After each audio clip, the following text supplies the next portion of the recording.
Tai va, čia mes turime du hardus, tiesiog jų adatėlės, štai liekanos kas lieka, yra atpjautas šitas kampas ir tiesiog jis pritvirtintas.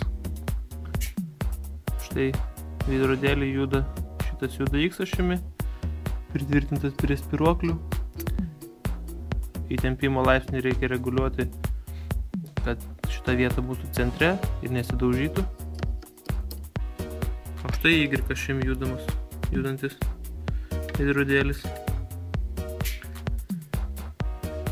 Jeigu skirtingai naudojami hardai, tai reikia spiruoklis įtempti taip, kad abu veidrodėliai judėtų panašia amplitude, kai nejudėtų vienas labai smarkiai, kitas mažiau. Reikia atkreipti dėmesį, kad Y ašimi veidrodėliui judėti žymiai sunkiau, nes jis turi kelti ir savo svorį. Viskas yra pajungta per kompiuterį ir valdoma. Lazeris yra statomas štai šičia.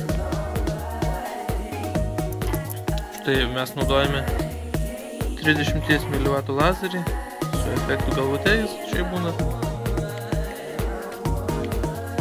Įstatome taip, kad atsimušus spindulys į veidrodėlius atsispindėtų kur nors ant sienos.